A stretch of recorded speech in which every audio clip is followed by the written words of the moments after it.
یہ زندگی ہے تجھ سے اے جنت البقیہ، غم اور خوشی ہے تجھ سے اے جنت البقیہ۔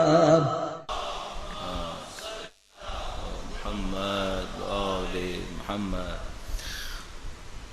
وقت امام کے ظہور میں تعجیل کی دعا کے ساتھ اور انشاءاللہ اس دعا کے ساتھ کہ خدا ہمیں اور آپ کو ان کی نصرت کی سعادت نصیب فرمائے۔ درود بھیجے گا محمد و آل محمد پر۔ اللہم صلی علی محمد و آل محمد وعجل فرجہ۔ غیر کہ انتہائی افسوسناک خبر، ایک لحاظ سے اور ایک لحاظ سے قابل فخر کہ ہمارے مکتب میں شہادت کی رسم ہے۔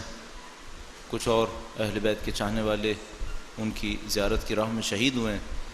ان شہداء کے احترام میں اور زائرین محترم کی جان و مال، عزت و آبرو کی حفاظت کی دعا کے ساتھ اور اس عہد کے ساتھ کہ خدا متعال ان شہادتوں کے ساتھ ہمیں اہل بیت اطہار علیہ السلام کے زائرین میں سے قرار فرمائے، انشاءاللہ ان کی زیارت کی سعادت ہم سب کو نصیب فرمائے اور ہماری شہادتوں کے ذریعے ہمیں اہل بیت کی نصرت کی سعادت نصیب فرمائے۔ شہداء کے احترام میں ان کے مقامات کی بلندی کے لیے باوز بلند درود بھیجیں محمد و آل محمد پر۔ صلی علی محمد و آل محمد وعجل فرجهم۔ اعوذ باللہ من الشیطان الرجیم، بسم اللہ الرحمن الرحیم۔ الحمد للہ رب العالمین والصلاة والسلام علی سید الانبیاء والمرسلین حبیب الہ العالمین ابی القاسم محمد، اللہم صلی علی محمد وآل محمد وعلی آلہ الطیبین الطاہرین سیما بقیۃ اللہ فی الارضین۔ قال اللہ تعالی فی کتابہ الکریم، بسم اللہ الرحمن الرحیم، وَنُرِيدُ أَن نَّمُنَّ عَلَى الَّذِينَ اسْتُضْعِفُوا فِي الْأَرْضِ وَنَجْعَلَهُمْ أَئِمَّةً وَنَجْعَلَهُمُ الْوَارِثِينَ۔ ایک بار پھر درود بھیجے گا محمد و آل محمد پر۔ اللہم صلی علی محمد و آل محمد وعجل فرجهم۔ جو موضوع ہمارے پاس ہے وہ آپ کے سامنے شاید اعلان ہو چکا ہو، عصر غیبت میں درپیش چیلنج، یہ ہمارا موضوع ہے اور اس کے حوالے سے چند آرائز آپ کے سامنے پیش ہونے ہیں۔ ظاہر ہے کہ یہ موضوع کوئی نیا موضوع نہیں ہے۔ ہم لوگ عصر غیبت کی مشکلات، عصر غیبت میں امتحانات، عصر غیبت میں نصرت کا تصور اور اس طرح کے موضوعات سے ہم بہت زیادہ آشنا ہیں اور یہ دسیوں دفعہ اس طرح کے موضوعات جو ہیں وہ پیش ہوتے رہے ہیں۔ لیکن یوں سمجھ میں آتا ہے کہ موقع کی مناسبت سے بھی کہ ظاہر ہے کہ غیبت کبریٰ کے آغاز کی تاریخ اور جن حالات سے میں اور آپ گزر رہے ہیں، جن کی طرف برادر نقی ہاشمی نے اشارہ فرمایا، ان سب کو دیکھتے ہوئے بار بار یہ ضرورت احساس ہوتی ہے کہ ہم اپنا جائزہ لیں اور بالاخص ان حالات کو سمجھنے کی کوشش کریں، ان واقعات کو سمجھنے کی کوشش کریں جن سے ہم گزر رہے ہیں۔ میرا اپنے یہ خیال ہے بہت مفید کام ہے کہ انسان تسلسل کے ساتھ چیزوں کو دیکھے۔ ایک دفعہ ہوتا ہے ہم یہ سوچتے ہیں 2011 میں کیا ہوا، ایک دفعہ ہم سوچتے ہیں 2000 میں کیا ہوا، ایک دفعہ ہم سوچتے ہیں 20ویں صدی میں کیا ہوا، ایک دفعہ ہم یوں سوچتے ہیں گزشتہ 1200 سال میں کیا ہوا۔ میرا اپنے خیال ہے کہ یوں تو ہر روز کو سوچنا چاہیے، ہر سال سوچ لینا چاہیے، ہر صدی سوچنا چاہیے، لیکن کم از کم کچھ وقت ایسا ہونا چاہیے جب ہم اس پورے تسلسل کو سمجھ رہے ہوں۔ 1200 سال میں کیا ہوا ہے، پوری غیبت کبریٰ میں کیا ہوا ہے ہمارے ساتھ۔ اگر آپ اور میں اس معاملے کو پوری غیبت کبریٰ کے سائے میں دیکھیں تو یقین فرمائیے سوائے کامیابیوں کے ہم کوئی نتیجہ نہیں نکال پائیں گے۔ ہم مسلسل کامیابیوں کی سمت بڑھ رہے ہیں۔ ہاں اگر آپ 2011 کو دیکھیں شاید اور آپ شہادتوں کو دیکھیں جو جیسے پاکستان کے اندر مسلسل شہادتیں ہو رہی ہیں اور آج کا یہ انتہائی المناک واقعہ واقعاً، لیکن اگر آپ تسلسل کے ساتھ دیکھیں تو آپ دیکھیں گے کہ نہیں، ہم بہت تیزی سے بڑے بڑے میدانوں کے اندر کامیابی حاصل کر رہے ہیں۔ اور یہ بات میں کئی دفعہ آپ کی خدمت میں عرض کر چکا ہوں اور مکرر عرض کرنے کی جسارت کر رہا ہوں، وہ یہ کہ کربلا کے موقع پر جس فکر کے ماننے والے 70 حد سے حد 100-150 لوگ تھے، آج وہ پوری دنیا کی حاکم فکر میں سے ایک فکر ہے۔ اس فکر کے ماننے والے دنیا کے گوشے گوشے میں موجود ہیں۔ اور اس فکر کا پھیلاؤ سب سے زیادہ وسیع پھیلاؤ ہے. سب سے زیادہ تیزی سے جو فکر دنیا کے اندر آخری 40-50 سال کے اندر پھیلی ہے وہ یہ فکر ہے جس کے میں اور آپ 1200 سال سے اہل بیت اطہار علیہ السلام کی نصرت کے نام پر معتقد ہیں. یہ ایک حقیقت ہے ہمارے سامنے. اس اعتبار سے یہ دور بہت اچھے دور ہیں، لیکن ظاہر ہے ہمیں چیلنج کو دیکھنا پڑے گا کہ ہم جس دور سے گزر رہے ہیں اس کی چیلنجز کیا ہیں، اور کچھ نہ کچھ ہمیں اس کا حل بھی سوچنا پڑے گا کہ اس چیلنج سے ہم گزر کیسے سکتے ہیں. پہلے میں چاہوں گا کہ ہم اپنے پرسپیکٹیو کو صحیح کرنے کی کوشش کریں. ایک مثال آپ کی خدمت میں عرض کرتا ہوں. درود بھیجے گا محمد و آل محمد پر.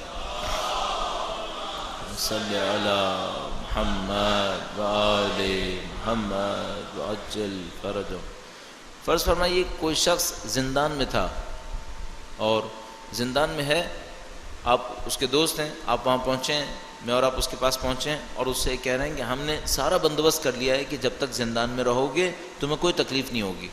تمہارے کھانے پینے کا بندوبست ہے، تمہارے اٹھنے بیٹھنے کا بندوبست ہے، گھر سے رابطہ کرنا چاہتے ہو اس کا بھی بندوبست ہے، کوئی ملاقات کرنا چاہتا ہے اس کا بھی بندوبست ہے، تمہیں یہاں کوئی مشکل نہیں ہے، جتنی چیزیں تمہیں یہاں رہتے ہوئے چاہیے وہ سب فراہم ہے. کیا یہ آدمی اس پہ خوش ہو جائے گا؟ جب آپ اور میں یہ سب بیان کر لیں گے وہ آخر میں ایک سوال کرے گا، میں باہر کب آؤں گا؟ یہ ہمارے پرسپیکٹیو کی مشکل ہے. ہم سمجھ رہے ہیں غیبت چلنی ہے. کس نے کہا ہے؟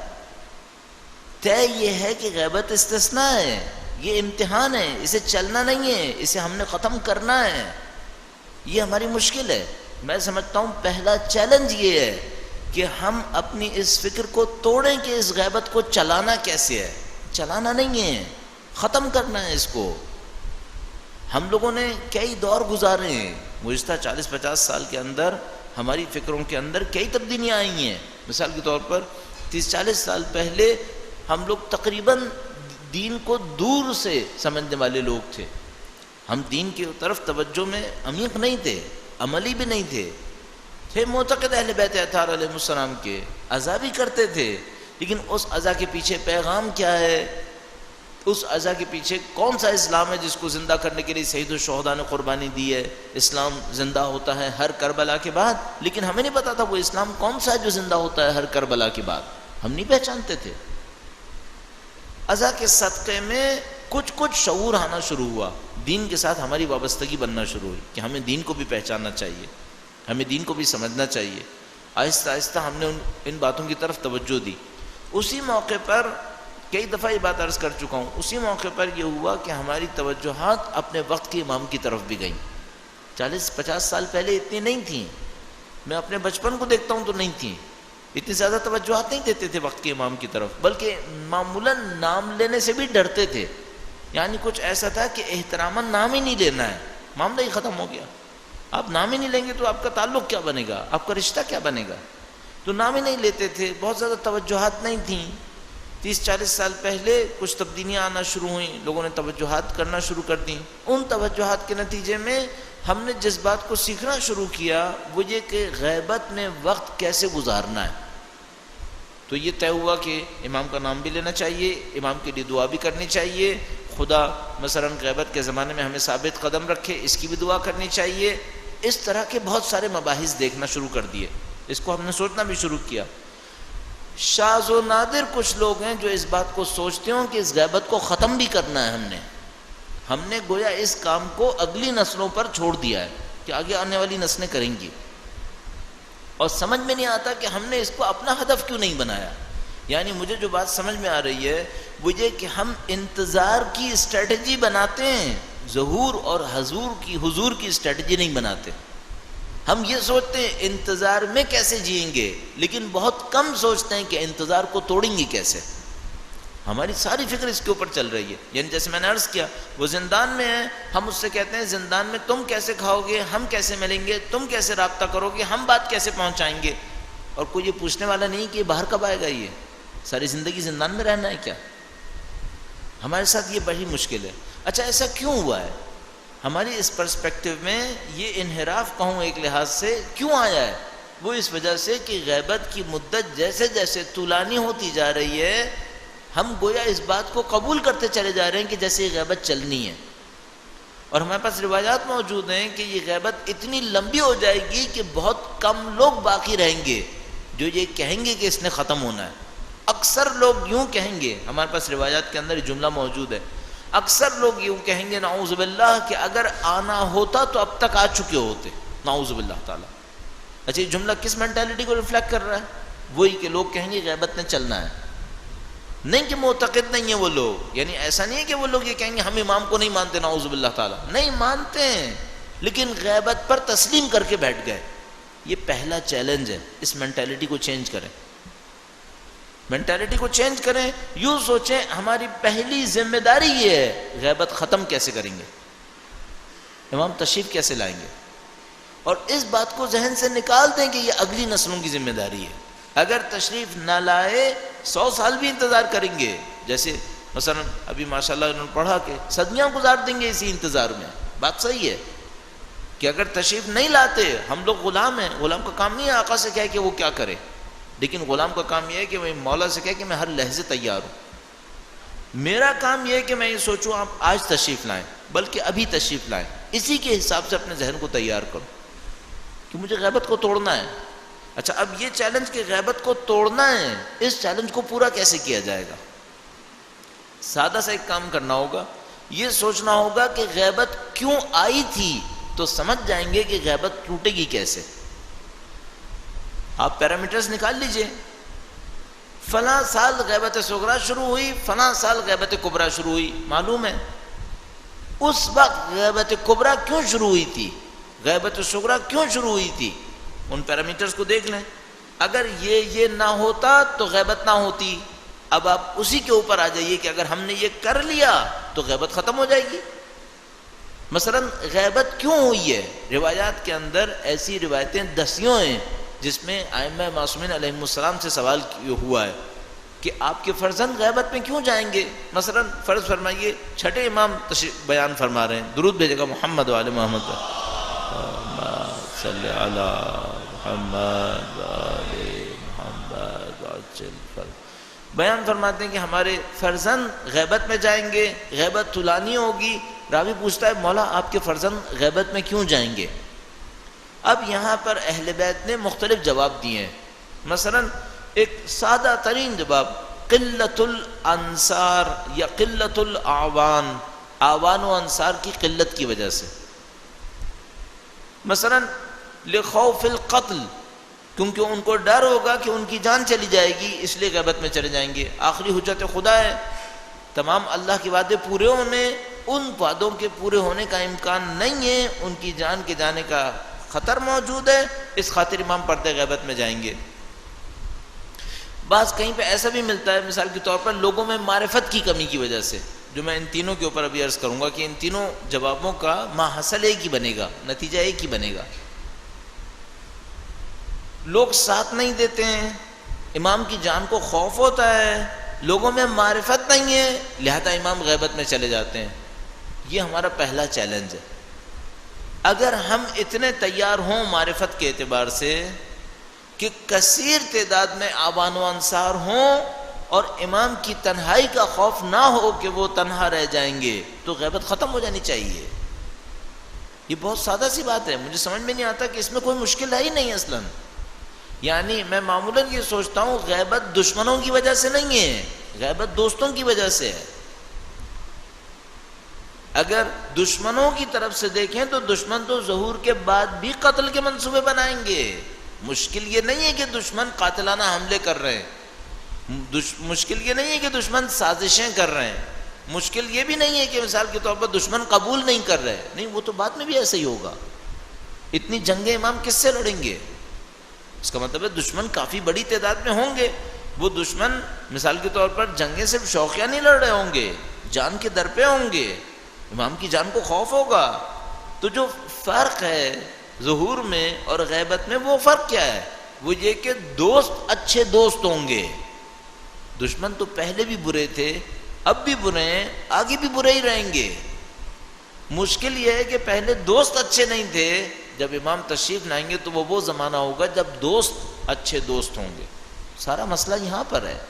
یہ وہ اصلی ترین چیلنج ہے۔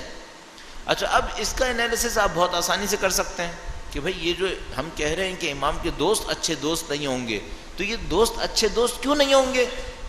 سادہ سادہ جواب دیتے چلتے ہیں۔ دوست اس لیے اچھے دوست نہیں ہوں گے کہ یہ امام کے معتقد تو ہوں گے، امام کے نام پہ جان نہیں دے پائیں گے۔ امام کے معتقد ہیں لیکن جب جان پہ بنے گی تب ساتھ نہیں دیں گے، اس خاطر یہ اچھے دوست نہیں ہوں گے۔ اچھا یہ جان پہ کیوں نہیں کھیلتے، یہ جان قربان کیوں نہیں کر دیتے؟ اس کی وجہ یہ کہ ٹھیک ہے کہ یہ امام کے معتقد ہیں، کچھ قربانیوں کے وعدے بھی کرتے ہیں، اتنی معرفت نہیں ہے کہ سمجھ پائیں حکم امام کے مقابلے میں جان کی کیا قیمت ہے، یہ نہیں سمجھ پائے۔ لہذا جیسے کربلا کے میدان میں ہوا، جیسے باقی ائمہ اطہار علیہ السلام کے ساتھ ہوا، امام کے معتقد تھے لیکن جس موقع پر شعور فکر کے ساتھ امام کی راہ میں جان دے دینی چاہیے تھی اس موقع پر جان نہیں دی۔ مشکل یہ ہے کہ اگر اس موقع پہ جان نہیں دیتے تو اس سے زیادہ جانیں دینی پڑتی ہیں، جانیں پھر بھی نہیں بچتی ہیں، لیکن شعور کا معاملہ ہے کہ وقت پہ جان دے دیں۔ پوری دنیا یہ مثال دیتی ہے، ہم اور آپ نے بچپن سے سنی، میں دوبارہ عرض کر دیتا ہوں۔ حضرت مسلم بن عقیل کا کوفیوں نے ساتھ نہیں دیا، حضرت مسلم بن عقیل تنہا رہ گئے، کیا کوفیوں کی جان بچ گئی؟ نہیں۔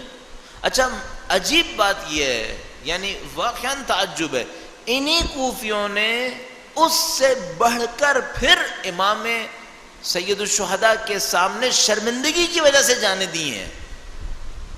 جس وقت حضرت مسلم بن عقیل دارالامارہ کے سامنے کھڑے تھے، اگر 500,000 آدمی حضرت مسلم بن عقیل کے ساتھ کھڑے رہتے جان دینے کے لیے، نہ جان جاتی نہ کوئی ذلت ہوتی، حضرت مسلم بن عقیل جیت جاتے، عبید اللہ ابن زیاد ہار جاتا، معاملہ کچھ اور ہوتا۔ کتنے اوان و انصار چاہیے تھے؟ 500,000، لیکن ایک شرط کے ساتھ، بر موقع، اس موقع پر، حساس موقع پر۔ کتنے؟ 500,000۔ اس کے بعد سید الشہداء تشریف لائے کوفہ کی سمت، شہید ہو گئے، کربلا میں شہید ہوئے۔ چند سال کے بعد قیام توابین ہوا، 4,000 تائب لوگوں نے جان دیے سید الشہداء کے نام پر۔ 4,000 لوگوں نے قیام توابین میں سید الشہداء کے سامنے اس ندامت میں جان دیے کہ ہم آپ کا ساتھ نہ دے سکے۔ بر موقع ساتھ دیتے تو کتنے تھے؟ 500,000۔ جان جاتی؟ جان بھی نہیں جاتی۔ اب کتنوں کی جان گئی؟ 4,000 کی۔ نتیجہ ملا؟ نہیں۔ ساری مشکل یہاں پر ہے۔ اب میں چھوڑ دوں ان کوفیوں کو جو حجاج بن یوسف کے ہاتھوں ذلت کے ساتھ شہید مارے گئے، جو ذلت کے ساتھ مارے گئے، ان کی تعداد کئی لاکھ میں ہے، پھر ان کی تعداد کئی لاکھ میں۔ اچھا یہ سارا واقعہ کتنے سال میں ہوا ہے؟ مشکل سے 15 سال میں، یعنی 60 ہجرہ کے آخری مہینے میں اگر 500 لوگ مسلم بن عقیل کا ساتھ دے دیتے تو ان 500 کی جان بھی بچتی، مسلم بن عقیل جیت جاتے، فتح و کامرانی ہوتی، امامت کا پرچم بلند ہوتا۔ بدقسمتی سے نہیں ہوا، 500 لوگوں نے ساتھ نہیں دیا۔ اب کیا ہوا؟ اب یہ ہوا کہ سید الشہداء تشریف لائے اور شہید ہو گئے۔ اس کے بعد 4,000 قیام توابین میں مرے، نہیں معلوم کتنے مختار ثقفی کے قیام میں مرے، نہیں معلوم اس کے بعد کتنے حجاج بن یوسف کے ہاتھوں مرے، اور ذلت ختم نہیں ہوئی، ذلت پھر بھی پڑی رہی۔ اچھا درس کیا ملتا ہے؟ درس یہ ملتا ہے کہ بر وقت، بے موقع، بے محل، جس جگہ پر جان دینی چاہیے اگر شعور کے ساتھ جان دے دیں معاملہ آسان ہے۔ میں نے عرض کیا جان جانی بھی نہیں تھی، صرف ساتھ دینا تھا اس وقت۔ اگر سوچتے کہ جان بھی جاتی تو 500 کے 1000 لوگوں کی زیادہ کی جان نہیں جانی تھی اور معاملہ ختم ہو جانا تھا۔ یہ مشکل ہے، اصل مشکل یہاں پر ہے۔ اور دوسری مثال ہم لوگوں کے زمانے میں ہے، جیسے صدام حسین۔ جس زمانے میں صدام حسین آ رہا تھا، شہید باقر الصدر جیسے علماء مجاہدین بار بار کہہ رہے تھے اس آدمی کا راستہ روکنا بہت ضروری ہے، نہیں راستہ روکیں گے ہم لوگ ذلیل ہو جائیں گے، ہماری جانیں جائیں گی۔ تو ہم جیسے لوگ مثلا اس موقع پر کہتے تھے آقا مصلحت نہیں ہے، اگر میدان میں آ گئے بہت لوگ مارے جائیں گے۔ وہ فرماتے تھے بہت مارے بھی جائیں گے، کم مارے جائیں گے، بعد میں بہت لوگ مریں گے، نہیں سنبھال پائیں گے ہم لوگ۔ اچھا، یہ ظلم کی مسلسل داستان یہی ہے، ظلم کا راستہ شروع میں روک لو، جانیں کم جائیں گی، بڑھنے دیا پھر ابس جانے جائیں گی، بے مقصد جانے جائیں گی۔ اگر پہلا چیلنج یہیں پر ہے، یہاں پہ دو چیزیں چاہیے جو مجھے ابھی تک سمجھ میں آتی ہیں۔ نمبر ایک، جان دینے کا حوصلہ، کہ لوگوں میں اس بات کا حوصلہ ہو کہ ہم جان دیں گے۔ اس سے بھی بڑھ کر سخت کام، جان دینے کے موقع کو پہچاننے کا شعور، یہ بہت سخت ہے۔ جان دینا آسان ہے، یعنی میں تقریباً گارنٹی سے کہہ رہا ہوں، تقریباً گارنٹی سے، کہ اگر اسی وقت پتہ چل جائے کہ جان دینا ہے تو میرے خیال میں اسی وقت بھی جان دینے والے کم نہیں ہوں گے، جان دینے والے بہت ہوں گے۔ لیکن دوسرا چیلنج بہت بڑا چیلنج ہے، یہ شعور کہاں سے آئے کہ پتہ چلے اب جان دے دینی چاہیے، یہ شعور نہیں آتا۔ اچھا، اس شعور کے نہ آنے میں کیا مصیبت ہے؟ بہت ساری رکاوٹیں ہیں۔ نمبر ایک، جہالت، علم نہیں ہے، موقع کو پہچاننے کا جو علم چاہیے ہوتا ہے، اور یہاں پر ہمیں روایت سمجھ میں آتی ہے، المؤمن کیس، مومن ہوشیار ہے، مومن ہوشیار ہوتا ہے، وہ بہت ہوشیاری کے ساتھ دیکھ لیتا ہے یہ موقع ہے جان دینے کا، ادھر جان دے دیتا ہے، اور جہاں دیکھتا ہے نہیں یہ موقع جان دینے کا نہیں ہے، یہاں کچھ اور کر لینا چاہیے، اس موقع پہ کچھ اور کر لے گا۔ مومن ہوشیار ہے۔ وہ کتنے ہوشیار ہوں گے جنہوں نے سید الشہداء کے ساتھ کھڑے ہو کر جان دینا قبول کر لیا ہوگا، کتنی ہوشیاری دکھائی ہے۔ اور وہ کتنے نااہل ہوں گے، بے وقوف ہوں گے، جو سید الشہداء کے ساتھ کھڑے ہو کر بھی تشخیص نہیں دے سکے کہ اب جان دینے کا موقع آ گیا۔ ہماری مشکل، ہمارا پہلا چیلنج جو مجھے سمجھ میں آیا ہے وہ یہ چیلنج ہے۔ نمبر ایک، ہم جان دینے کے لیے تیار ہوں۔ اچھا، اس پر بھی عرض کرتا چلوں، میں نے دوسرے پوائنٹ کے اوپر کافی بات کر لی کہ ہمارے پاس شعور کی کمی ہے۔ اس شعور کی کمی کی وجہ سے ہم موقع شناس نہیں ہیں، موقع کو نہیں پہچان پاتے۔ ایک مثال عرض کرنے کا دل چاہ رہا ہے۔ امام خمینی کے کہنے پر 8 سال ایران عراق میں جنگ ہوئی ہے، 8 سال ایران عراق میں جنگ ہوئی ہے، اور بلا مبالغہ جو ابھی تک سمجھ میں آتا ہے، مجھے نہیں معلوم جو جنگ کے ٹائم کے اسٹیٹسٹکس جمع کیے گئے ہیں وہ بالکل ایکوریٹلی کتنے ہیں، لیکن میرا اپنا یہ خیال ہے شاید 2 لاکھ سے کم نہیں بات ہوگی، 2 لاکھ کے قریب تھی شہداء کی تعداد۔ گلی گلی، چپے چپے، کونے کونے میں شہداء تھے، شہداء کے قبرستان علیحدہ ہوتے تھے، لائن لگی ہوتی تھی۔ بہشت زہرا جیسے کسی قبرستان میں چلے جاؤ، یہاں سے وہاں تک کلومیٹرز تک لائن لگی ہوئی ہے شہداء کی قبروں کی۔ آپ بہشت معصومہ میں چلے جائیں، قم کے اندر، یہاں سے وہاں تک لائن۔ اصفہان میں اگر اس کے قبرستان میں چلے جائیں، شہداء کے لاکھوں، یعنی قبریں قبریں ایران کے اندر۔ تو بہت کم کر کے کہوں تو 2 لاکھ لوگ کم از کم شہید ہوئے ہوں گے، صحیح ہے۔ اچھا، اس موقع پر جس سے گفتگو کرو وہ فوراً یہ کہتا تھا محاذ کو بھرنا چاہیے، محاذ پہ لوگوں کا ہونا بہت ضروری ہے، محاذ ترک نہیں ہونا چاہیے۔ اچھا، محاذ پہ جانے کا مطلب کیا ہے؟ آپ کے زندہ آنے کا چانس بہت کم ہے۔ ہم لوگ نہیں جانتے جنگ کسے کہتے ہیں، ہم لوگوں نے جنگ نہیں لڑی ہے، صاف بات یہ، ہمیں نہیں پتا جنگ کسے کہتے ہیں، لیکن جنہوں نے جنگ لڑی ہے ان کو پتا ہے جنگ سخت چیز ہے، جنگ بچوں کا کھیل نہیں ہے، جنگ مصیبت ہے، جان بھی خطرے میں، مال بھی خطرے میں، مستقبل خطرے میں، اولاد خطرے میں، سب خطرہ ہی خطرہ ہے، جنگ ہے ہی خطرہ، جنگ میں اور اس کے سوا ہے کیا؟ تو جناب علی اس زمانے میں صرف ایک گفتگو ہوتی تھی، محاذ کے اوپر لوگوں کا ہونا ضروری ہے، محاذ کے اوپر لوگ جائیں، اپنی جانیں قربان کریں۔ میں نے عرض کیا کئی لاکھ لوگ شہید ہو گئے۔ اچھا، اگر وہ کئی لاکھ لوگ شہید نہ ہوتے تو کیا ہوتا؟ اب تو شہید ہو گئے، عزت مل گئی، کئی لاکھ لوگ شہید ہوئے، لیکن الحمدللہ مثلا جیسے مولانا نقی ہاشمی نے ابھی تذکرہ کیا کہ ایرانی قوم نے اپنے امتحان میں مثال کے طور پر کامیابی دکھائی ہے، سرخروئی دکھائی ہے۔ اگر نہ جان دیتے اتنی تو کیا ہوتا؟ صرف بارڈر کراس کر کے عراق جائیں اور پوچھیں کہ جان نہ دے کر کتنی جانیں بچی اور کتنی گئی ہیں۔ امریکہ کے آنے سے اب تک ایسٹیمیٹ یہ ہے کہ 12 لاکھ سے زیادہ لوگ مر چکے ہیں۔ اتنے ایران عراق جنگ میں نہیں مرے تھے، اتنے حتیٰ صدام کے دور میں بھی نہیں مرے تھے. صدام کے دور کو بھی کاؤنٹ کر لیں تو تقریباً 15 لاکھ عراقی مر چکے ہیں. ان باتوں کو دیکھیے. اچھا ایران عراق کی جنگ میں کتنے ایرانی مرے جنہوں نے اپنی قوم کو سرخرو کر لیا؟ 2 لاکھ مثال کے طور پر، بہت لگا لو 3 لاکھ لگا لو. اور ادھر کتنے مرے لیکن پھر بھی مشکل حل نہیں ہو پا رہی؟ 15 لاکھ ہو چکے ہیں. کیا مشکل ہے یہ؟ مجھے جو اب تک سمجھ میں آ جائے، بے موقع اور با موقع، بے محل بر محل. موقع محل کے اوپر جہاں جان دینی چاہیے وہاں جان دے دیں. یہ شعور بہت ضروری ہے. اور اگر یہ شعور نہیں ہو، جانیں نہیں بچتی ہیں، جانیں پھر بھی جاتی ہیں لیکن فائدہ کچھ نہیں ہے، فائدہ نہیں ملتا. اب یوں احساس ہوتا ہے، نہیں کہہ سکتے یہ جو ہمارے ساتھ ہو رہا ہے یہ کیا ہو رہا ہے. آیا بے موقع جان جا رہی ہے یا نعوذ باللہ ہمارا موقع نکل چکا ہے، یوں ہی جان جا رہی ہے؟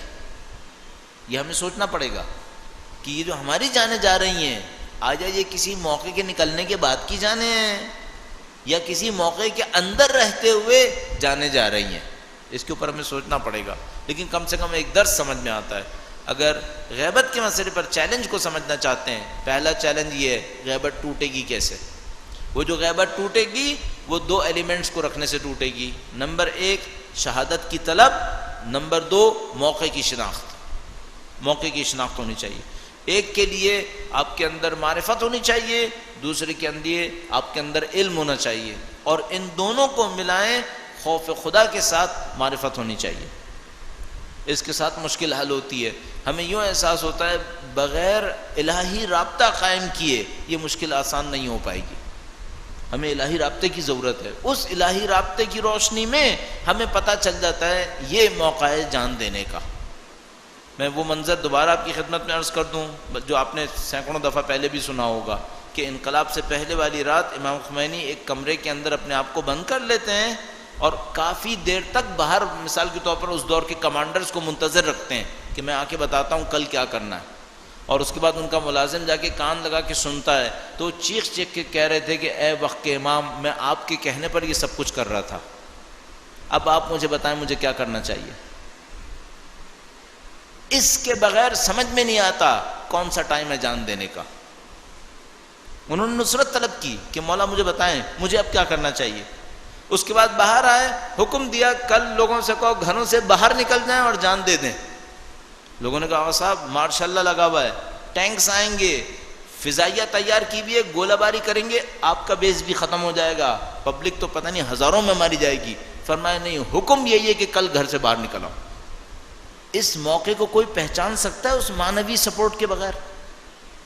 نہیں پہچان پائیں گے. میں نہیں سمجھتا کہ کوئی اپنی پولیٹیکل یا مثال کے طور پر سوشل کیلکولیشن کے ذریعے سے سمجھ پائے گا کہ یہ وہ موقع ہے جب جان دینی چاہیے. نہیں سمجھ پائے گا. ضروری ہے کہ کوئی رابطہ ہو اس آدمی کے ساتھ اور تب وہ سمجھ پائے گا کہ نہیں اب یہ موقع ہے کہ مجھے اب جان دے دینی چاہیے. تو عزیزان محترم، اس پہلے چیلنج کو کاؤنٹر کرنے کے لیے ہمیں 2 چیزیں چاہیے. ایک، ہمارے اندر شہادت کی شدت کے ساتھ طلب ہونی چاہیے. ہم بالکل کلیئر ہوں کہ جب شہید ہونے کا موقع ہے تو پھر شہادت کے راستے میں کوئی رکاوٹ نہیں ہونی چاہیے. کوئی اٹیچمنٹ، کوئی ہماری وابستگی ہمارے پاؤں کو نہ روک سکے، نہ ہماری اولاد، نہ ہماری مال، نہ ہماری جان کی خواہش. اور دوسری چیز جو ہمیں چاہیے وہ موقع کی شناخت ہے. اس کے لیے ہمیں علم چاہیے اور ان دونوں کے لیے ہمیں خداوند متعال کے ساتھ ایک خاص رابطہ چاہیے تاکہ ہم اس بات کو سولو کر سکیں. درود بھیجے گا محمد و آل محمد پر.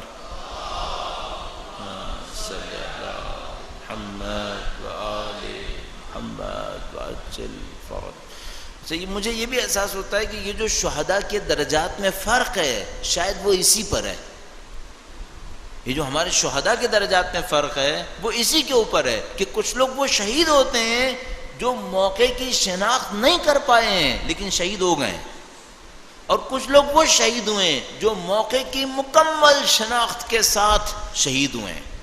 شناخت کے ساتھ شہید ہوئے، نہیں یہ موقع ہے مرنے کا.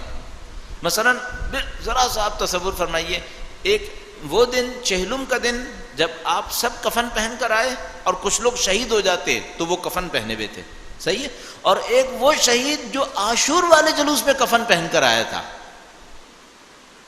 آپ اس کو ریگارڈ زیادہ کیوں دیتے ہیں؟ جو عاشور کے دن کفن پہن کر آیا تھا اس کو زیادہ احترام کیوں دیتے ہیں؟ کسی بھی وجہ سے اس نے وہ موقع پہچان لیا تھا جو ہم نہیں پہچان پائے تھے، وہ پہچانے ہوئے تھا، ورنہ عاشور والے دن کفن پہننے کا کوئی سوال ہی نہیں تھا۔ اس دن چیلم والے دن تو سب پہنے ہوئے تھے، جو عاشور والے دن کفن پہن کر آیا تھا اس کا مطلب ہے یہ باشعور تھا، یہ آدمی یہ کسی خاص شعور کے ساتھ پہن کے آیا تھا، اس وجہ سے اس کا مقام بھی بلند ہے، شعور کے ساتھ ہے۔ یہ ہمارے شہداء میں فرق ہے، تو اس کے اوپر توجہ فرمائیں انشاءاللہ۔ ایک چیلنج میں نے عرض کیا، اب پھر اس کے بعد بہت سارے چیلنجز ہیں۔ بس پہلا چیلنج یہ ہو گیا غیبت ختم کیسے ہوگی، 2 پوائنٹس عرض ہو گئے، شہادت کی طلب، موقع کی شناخت۔ دوسرا پوائنٹ آتے ہیں، اب اس کے بعد کئی پوائنٹس ہمارے سامنے ہیں۔ نمبر 1، اسلام کی حقانیت ثابت کیسے کریں گے؟ غیبت کے زمانے میں مشکلات میں سے ایک مشکل یہ ہے، اسلام کی حقانیت کیسے ثابت کریں گے؟ کیوں؟ ہر دن ایک نیا نظریہ، ہر دن ایک نئی فکر، اور جو بظاہر بے دین ہیں، جو بظاہر اسلام سے باہر ہیں، وہ بہت کامیاب نظر آ رہے ہیں۔ یہ مشکل ہے ہمارے سامنے۔ مثلا جس دن حکومت علوی بنی ہوئی ہو تو لوگوں کے سامنے ثابت کریں مولا حق پر ہیں، اتنا مشکل کام نہیں ہے۔ جس دن سید الشہداء کا لاشا پامال ہو رہا ہے اس دن ثابت کریں یہ جس کا لاشا پامال ہو رہا ہے یہ حق پر ہے۔ اب بہت مشکل ہے، یہ غیبت کی مشکل ہے۔ غیبت میں دین اسلام حق ثابت کر لینا بہت مشکل ہے۔ کیوں؟ ہر طرف غیر اسلام افکار موجود ہیں، ہر روز ایک نئی فکر موجود ہے، اور آپ کے سامنے بظاہر ان کی افادیت بھی زیادہ ہے۔ وہ کیسے؟ دنیا میں کہیں پہ بھی چلے جائیے،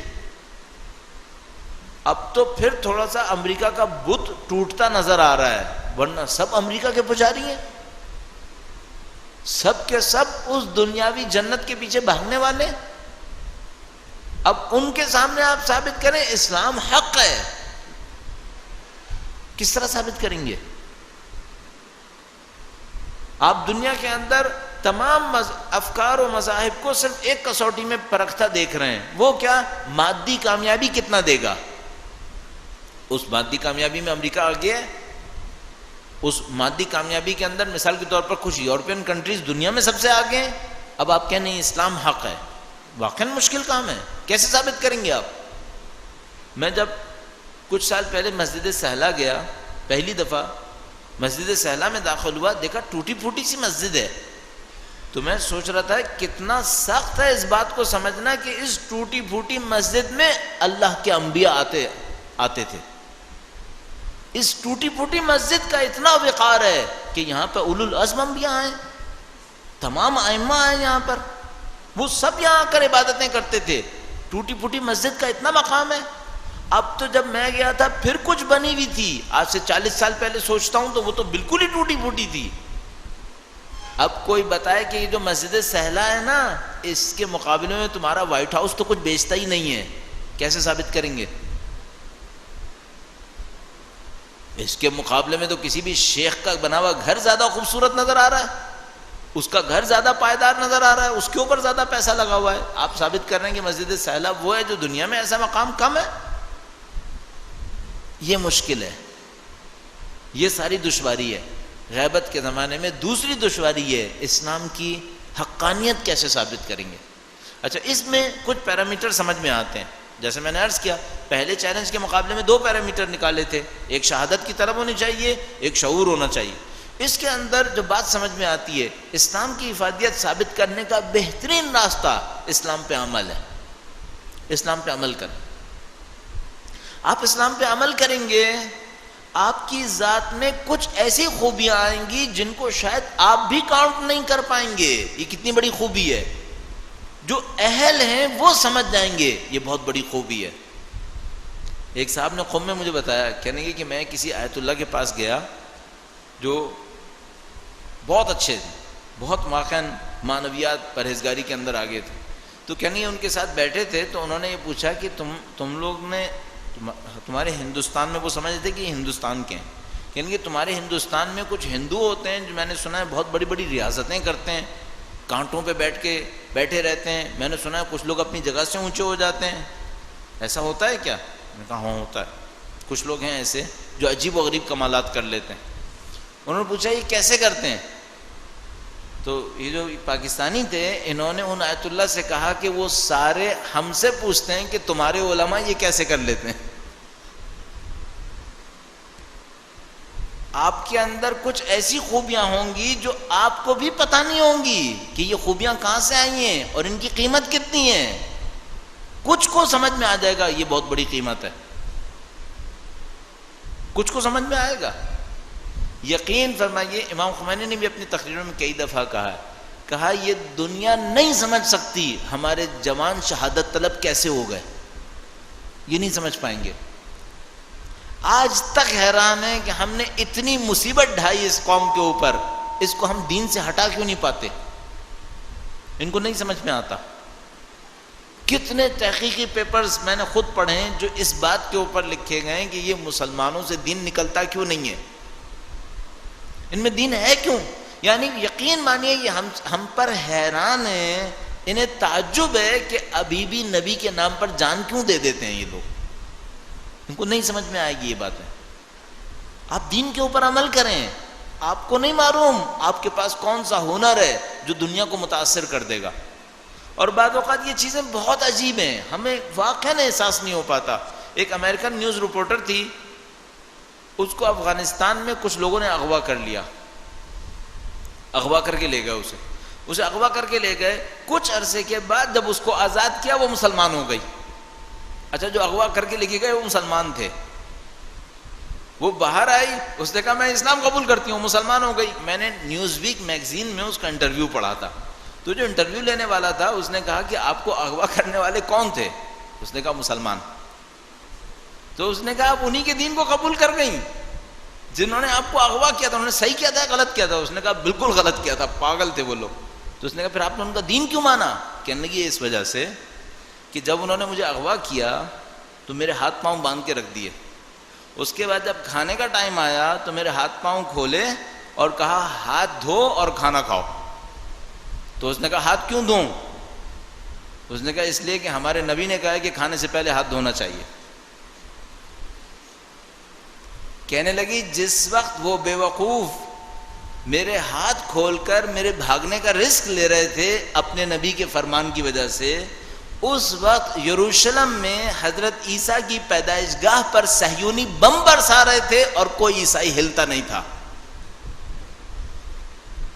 یعنی کہ مجھے سمجھ میں آیا کہ نبی کا نام لے کر کہا کہ ان میں کتنی طاقت ہے کہ ان کے ماننے والے 1400 سال کے بعد اپنے دشمن کا ہاتھ کھول رہے ہیں کہ یہ نبی کے حکم پہ عمل کر لے, اور عیسائیت کے ماننے والے اپنے نبی کی پیدائش گاہ کے اوپر بم برستا دیکھ رہے ہیں اور ہل نہیں رہے اپنی جگہ سے.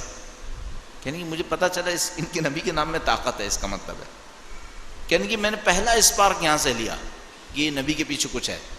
یہ جو ہم سمجھ رہے ہیں نبوت ختم ہو گئی ہے, نبوت ختم نہیں ہوئی ہے, نبوت چلی ہے.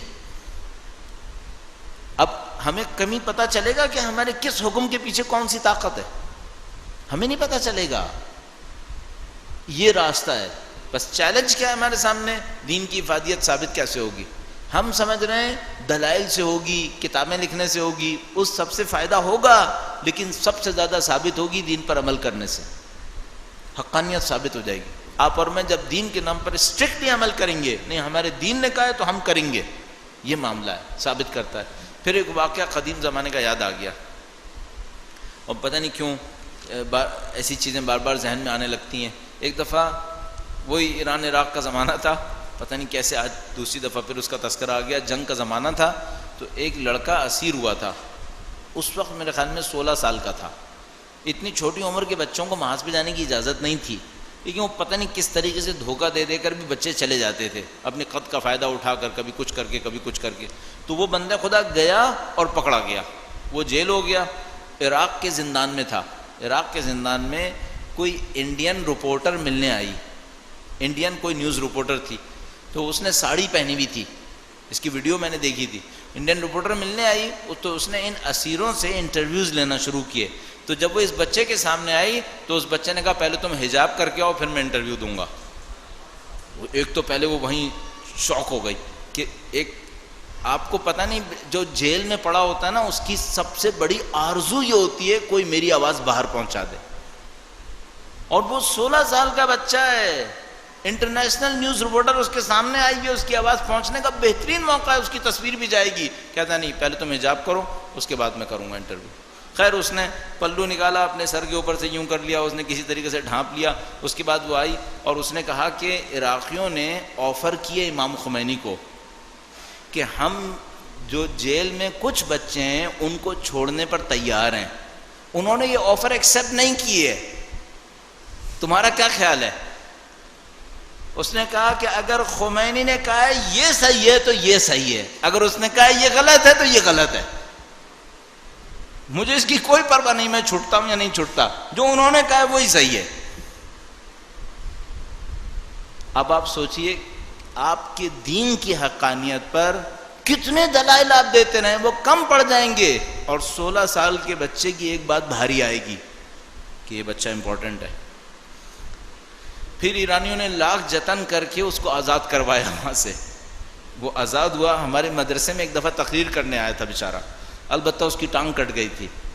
جب وہاں سے آزاد ہو کے آیا تھا تو پتہ نہیں کوئی اس کے ساتھ پرابلم انہوں نے کر دی تھی تو اس کی ٹانگ کٹ گئی تھی. تو لنگڑاتا تھا, وہ بیساکھی لیتا تھا, گھٹنے کے بعد سے ٹانگ کٹی ہوئی تھی. لیکن یہ حقیقت ہے, دین ثابت ہوتا ہے دلائل سے, کتابوں سے, لیکن اصل جو ثابت ہوتا ہے وہ عمل سے ثابت ہوتا ہے. آپ عمل سے ثابت کریں, عمل سے ثابت کریں گے, پائیدار ترین ثبوت ہے دین کا. درود بھیجے گا محمد و آل محمد پر. صلی علی آل محمد وعجل فرج. یہ دوسرا چیلنج. تیسرا چیلنج, بہت بڑا چیلنج غیبت کے اندر, تیسرا بہت بڑا چیلنج رہبری کا چیلنج, مار دینے والا چیلنج ہے. اختلاف پر اتحاد, انتشار پر انسجام, عدم قیادت پر قیادت, یہ چیلنج ہے. اور اتنا بڑا چیلنج ہے کہ جب ہم کہتے ہیں اللہم انا نشکو فقد نبینا وغیبت ولینا, تو اس موقع پر کہتے ہیں وشدت الفتن بنا, خدایا امتحان ہم پر بہت زیادہ ہو گئے ہیں. اس موقع پر ہم کہتے ہیں خدایا ہم متحد نہیں ہیں, خدایا ہم منتشر ہو گئے ہیں.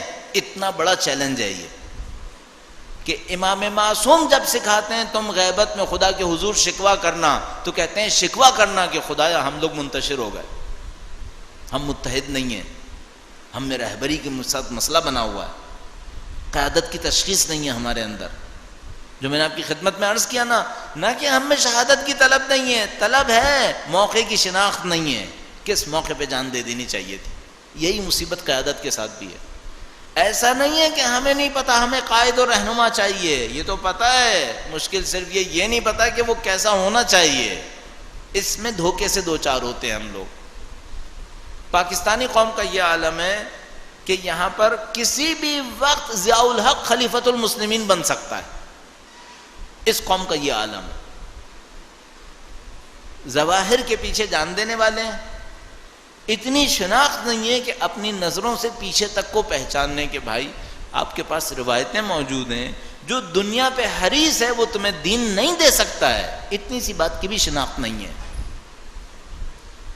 نہیں سمجھ پاتے. تیسرا جو بڑا چیلنج ہمارے سامنے ہے رہبری کا اور انسجام کا چیلنج ہے. اور اس کا حل کوئی جو میں نے عرض کیا, دین کو سمجھ لیں, اپنے اندر معرفت رکھیں, رہنما پہچاننا بہت آسان. ایک قانون مجھے ابھی تک سمجھ میں آ جائے, اب تک یوں لگا ہے کہ صحیح ہے, وہ یہ سمجھ میں آ جائے ایسا نہیں ہو سکتا کہ خدا اچھی قوم کو اچھا رہنما نہ دے, یہ نہیں ہو سکتا. یہ ہو سکتا ہے خدا بری قوم کو اچھا رہنما دے دے, یہ ہو سکتا ہے, لیکن یہ نہیں ہو پائے گا کہ قوم اچھی ہو رہنما برا ہو, یہ نہیں ہو سکتا. کہیں نہ کہیں اگر رہنما میں برائی ہے تو ہم میں کوئی برائی تھی, ورنہ اوپر برا نہیں ہونا چاہیے. خدا متعال ہادی مطلق ہے, ہدایت کی صفت اس کے اندر کمال کے اوپر ہے. کوئی ہدایت طلب کرے اور خدا ہدایت نہ دے, یہ نہیں ہو سکتا ہے. اس کا مطلب یہ کہ یہ ہدایت کے طلبگار نہیں ہے, یہ اپنے مصنوعی اصولوں, اپنے مصنوعی قواعد کے تحت اپنے لیے چلانے والا چاہتے ہیں. آپ خدا کے اصولوں پہ کمپرومائز کریں میں اور آپ, تو پھر نہیں پہچان پائیں گے ہمیں کس کے پیچھے چلنا چاہیے. ہم خدائی اصولوں پہ کمپرومائز کر رہے ہیں. جہاں کمپرومائز کریں گے وہاں ہماری شناخت میں کمی آ جائے گی, ہماری پہچان کے اندر کمی آ جائے گی. اچھا اس چیلنج کا حل کیا ہے؟ جانتے بوجھتے خدا کے حکم کو پامال نہ ہونے دیں. اور اگر جانتے بوجھتے آپ نے میرے اندر دیکھ لیا کہ میں نے حکم خدا توڑا ہے, جان بوجھ کے توڑا ہے اپنی مفادات کی خاطر, اگر آپ نے دیکھ لیا اب بھی کمپرومائز کیا ہے, اب آپ مشکل میں پھنسیں گے. اب آپ مشکل میں پھنسیں گے.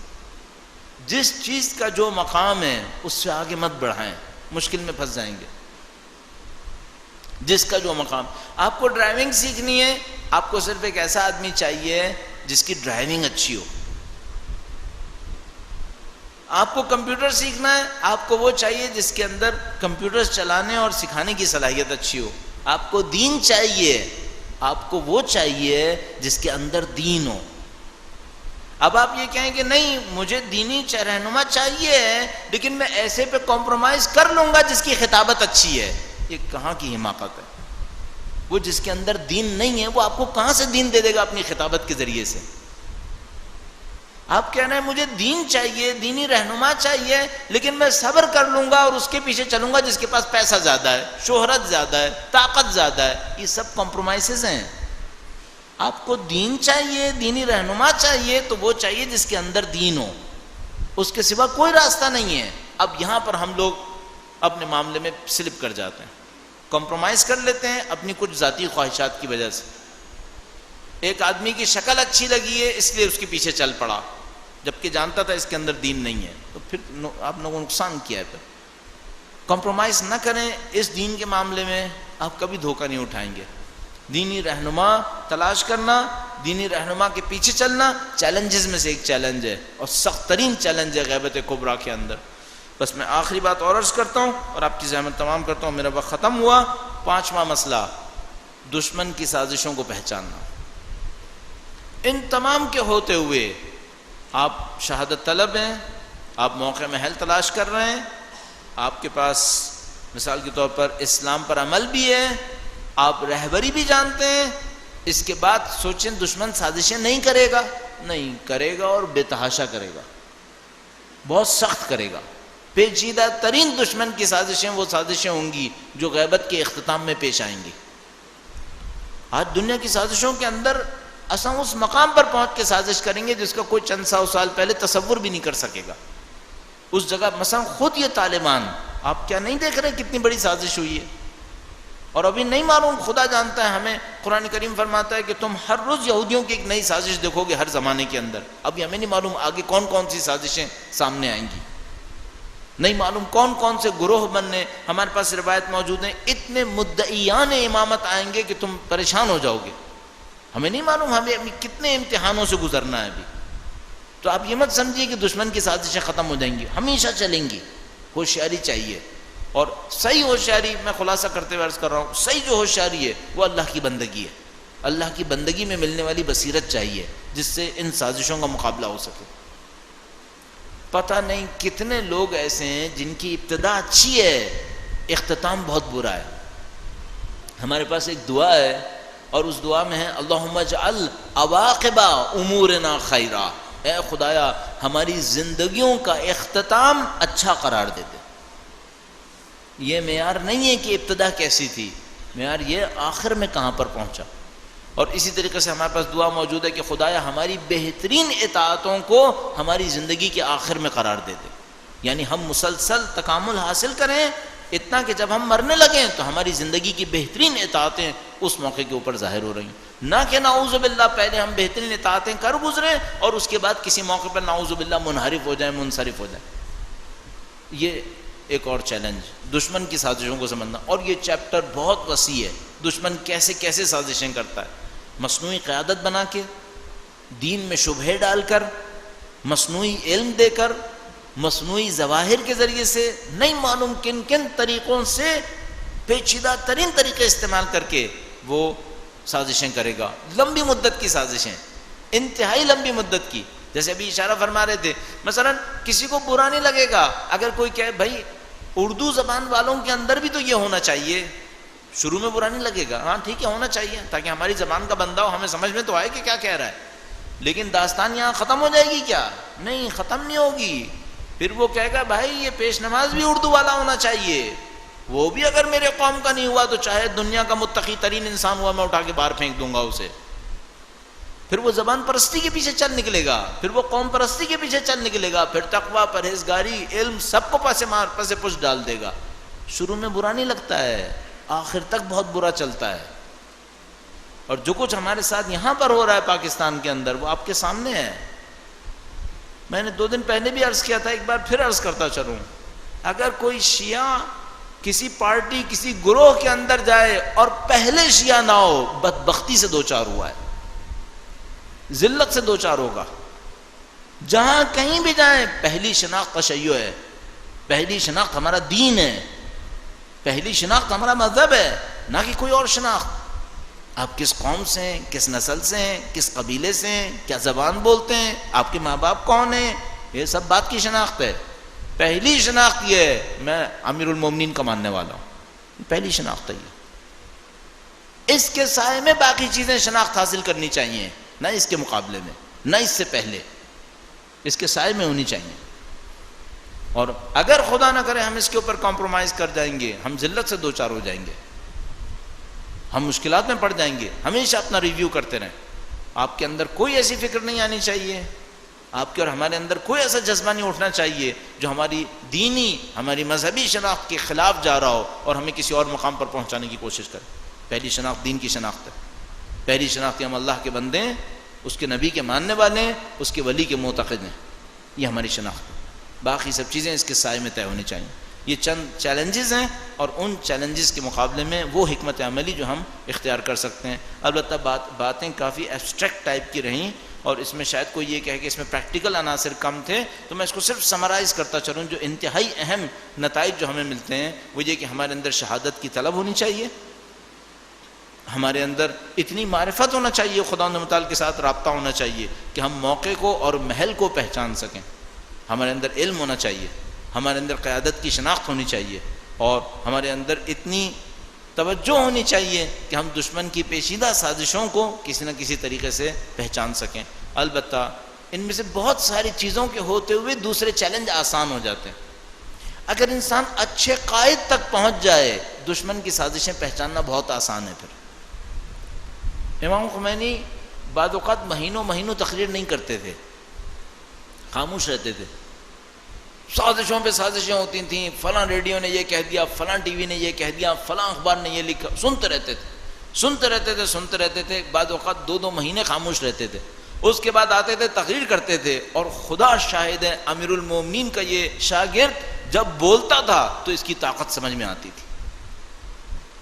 2 مہینے دشمن سازش کرتے تھے، کروڑوں ڈالرز خرچ کر دیا کرتے تھے. وہ بیٹھتے تھے، سادہ سی کرسی، سادہ سا ماحول، سادہ باتیں کرتے تھے، ساری سازشوں پہ پانی پھیر دیتے تھے. اب جو لوگ اس تقریر کے بعد سن کے نکلتے تھے بالکل فریش اپنے دین کی طرف، اپنے خدا کی طرف، ان کی آواز میں جادو تھا، کام میں عجیب رنگ تھا. اور بحمدللہ رب العالمین ورثے میں ملی ہے یہ ان کی طرف سے آگے کی نسلوں کو. اگر آپ تصور فرمائیں اور خوب اچھی طریقے سے اپنی سماعت کو اختیار فرمائیں، جیسے کہ اس دن اسی محفل کے اندر جب مولانا صادقی صاحب نے رہبر معظم کی تقریر کا وہ ٹکڑا لا کے رکھا، اور نہیں معلوم مجھے اس دن اردو میں سنا تھا یا نہیں سنا تھا ہم لوگوں نے، کہ واقعاً اثر انگیز ہے. میں تقریباً قسم کھا سکتا ہوں کہ کسی کے بھی سامنے اس ٹکڑے کو سنایا جائے اور متاثر نہ ہو، ایسا بہت کم ہوتا ہے. اور مجھے اپنے جوانی کے چند لمحات میں سے ایک وہ لمحہ یاد ہے جب یہ رہبر معظم نیو یارک گئے تھے اقوام متحدہ کے سامنے. اقوام متحدہ میں گئے، انہوں نے تقریر شروع کی، اور حمد خدا کے بعد، خطبہ دینے کے بعد ارشاد فرمایا، خدایا میں ضعیف ہوں، میری آواز میں طاقت ڈال دے تاکہ میں دنیا کے کمزور انسانوں کے دلوں میں مؤثر ہو سکوں. خدا نے تاثیر دی ہے. یہ وہ خدائی جذبہ ہے جو ہمیں چاہیے.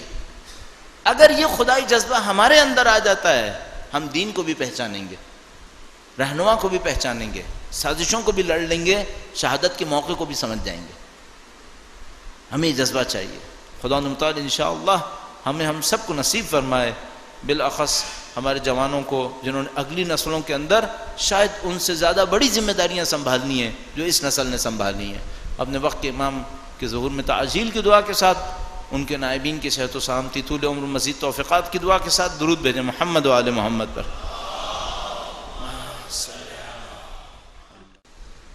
اگلا سوال آغاز ہے آپ سے. Prophet and imams are for guidance to ummah. Ghibat defies the purpose of guidance. So how can we relate the concept of ghibat and guidance? صحیح، اچھا سوال ہے. وہ یہ کہ یہ لوگ ہدایت کے لیے آتے ہیں اور جب غیبت میں چلے جاتے ہیں تو ان کا تصور یہ ہے کہ شاید ہدایت کا عمل پورا نہیں ہوتا، تو اس کو ہم کیسے لے کر چلیں گے. ہمیں یوں سوچنا ہوگا کہ ایک ان کی ذمہ داری ہے اور ایک ہماری ذمہ داری ہے. اگر ہم اپنی ذمہ داری کو پورا نہیں کریں گے تو کیا نعمت کے چھننے کی سزا ملے گی یا نہیں ملے گی؟ ہاں ملے گی. ایک نبی کی ذمہ داری ہے کہ وہ ہدایت دیں.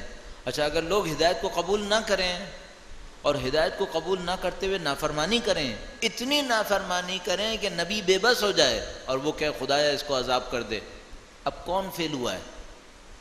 قوم فیل ہوئی ہے جس کا کام یہ تھا کہ نبی کی رہنمائی میں چلتے. نہیں چلے، پھر نبی نے جو بہترین دیکھا جو حضرت نوح نے فرمایا خدایا اس قوم کی نسل میں سے ظالموں کو برباد کر دے ورنہ ان کی اولادیں بھی فاسق و فاجر پیدا ہوں گی، زمین کو برباد کر دیں گے یہ. اسی طریقے سے امامت کے ساتھ ہے. امامت کا کام ہے رہنمائی کریں، ہدایت دیں. مشتاق ہیں، منتظر ہیں اس بات کے کہ یہ رہنمائی کریں، وہ چاہتے ہیں کہ ہدایت کریں. اور میں نہیں اس کو مصائب کی صورت میں عرض کرنا چاہ رہا ہوں، وہ اتنے مشتاق ہیں کہ سوکھے گلے کے ساتھ عاشور کے دن میدان کربلا میں کھڑے ہو کر بھی کہہ رہے ہیں کہ خدایا اس قوم کو عذاب نہ کر. اگر کوئی بچ سکتا ہے تو اس میں سے بھی بچ جائے. نہیں نظر آتا کہ مشتاق ہیں؟ اگر نہیں ہوتے اتنے مشتاق انسانوں کی ہدایت پر تو عاشور کے دن خطبہ دینے کی کوئی ضرورت سمجھ میں نہیں آتی تھی. تو وہ اتنے مشتاق ہیں. اب اگر ایک قوم بار بار نافرمانی کرے اس کے سوا کوئی راستہ نہ رہے کہ اس سے یہ ہدایت کی نعمت چھین لو کچھ عرصے کے لیے کسی حد تک تاکہ یہ جاگ جائے، یہ اس کی سزا کے نتیجے میں. اور ابھی میں عرض کروں، ہمارے پاس القاب موجود ہیں امام کے. کیا ہم نے نہیں سنا کہ امام کے القاب میں جہاں منتظر ہے کہ ان کا انتظار کیا جا رہا ہے، ان کا ایک لقب ہے کہ وہ منتظر ہیں، کہ وہ خود انتظار کر رہے ہیں کہ خدا کب ایسا ہوگا. اور کتنا عجیب ہے، ایک راوی امام کی خدمت میں پہنچتے ہیں اور پہنچنے کے بعد کتنے سال حج کرتے ہیں اس امید پر کہ امام کی خدمت میں پہنچیں گے. حج کرتے کرتے بوڑھے ہو جاتے ہیں. ایک سال ایسا آتا ہے لوگوں سے کہتے ہیں لوگوں میں بوڑھا ہو گیا، 20 سال سے اوپر مجھے حج کرتے ہوئے ہو گئے اور مجھے ابھی تک امام کی زیارت نہیں ملی. اب اگر اس سال بھی میں نہ کر سکا پھر اگلے سال میرے جسم میں طاقت نہیں ہے کہ میں حج پر آؤں. مکہ پہنچتے ہیں اور التجا کرتے ہیں مولا سے، کہتے ہیں مولا میرا آخری سال ہے، اس سے زیادہ میرے اندر طاقت نہیں ہے. جب اس طرح سے ارشاد فرماتے ہیں بہت زیادہ گر گڑاتے ہیں. ایک آدمی نظر آتا ہے، کہتا ہے تمہیں امام سے ملنا ہے؟ کہتے ہیں ہاں ملنا ہے. کہتے ہیں اس موقع پر آؤ، اس جگہ کے اوپر میں لے کے چلوں گا. لے کے جاتے ہیں امام کے سامنے اور امام کے سامنے پہنچتے ہیں اور امام پہلا جملہ یہ کہتے ہیں تم نے اتنی دیر کیوں لگائی. یہ ایک طرح سے نہیں سمجھتے کہ جواب کیا دیں. کہتے ہیں کہ مولا میں تو اتنے سال سے حج کر رہا تھا، آپ کے بندے آئے نہیں میرے پاس کہ مجھے لے کے آتے. اور امام جواب میں فرماتے ہیں کننا نتوقعکم لیلا و نہارا، ہم تو صبح شام تمہارا انتظار کر رہے تھے. تم کہہ رہے ہو کہ تمہارے پاس میرا بندہ نہیں آیا، میں صبح شام تمہارا انتظار کر رہا تھا. تو اس نے کہا مولا مجھے سمجھ میں نہیں آیا، میں بھی آپ کا انتظار کر رہا تھا اور 20 سال سے زیادہ میں نے حج کیے ہیں اور آپ فرما رہے ہیں آپ صبح شام میرا انتظار کر رہے تھے، پھر کیوں ایسا نہیں ہوا کہ آپ کا بندہ مجھے لے جاتا. امام نے فرمایا تم نے 3 غلطیاں کی ہیں، اس وجہ سے تم رکاوٹ بن گئے، تم نہیں آ سکے ہمارے پاس. اس کے بعد امام فرماتے ہیں تم نے مال و دولت بہت جمع کیا ہے. فرمایا تم نے ضعیف شیعوں کا خیال نہیں رکھا ہے، تم نے صلہ رحم توڑا ہے. یہ 3 چیزیں سبب بنی ہیں کہ تم ہم سے نہیں مل سکے. کس کو قصوروار ٹھہرائے ہیں؟ امامت کو. کون قصوروار ہے؟ تو وہ فریضہ انجام دے رہے ہیں. مسئلہ یہ ہے کہ قوم کی بھی تو کچھ ذمہ داری ہے کہ وہ کرے, اور وہ واضح فرما رہے ہیں کہ تم مال و دولت جمع کرنے میں اتنے مشغول ہو گئے کہ تمہیں دین کا بھی خیال نہیں رہا, دین کے احکام کو پس پش ڈالا, نہ تم نے صلہ رحم کیا, اور اس کے بعد فرمایا کہ ضعیف شیعوں کے اوپر رحم نہیں کیا, ضعیف شیعوں کا خیال نہیں رکھا تم نے. درود بھیجے گا محمد و آل محمد پر.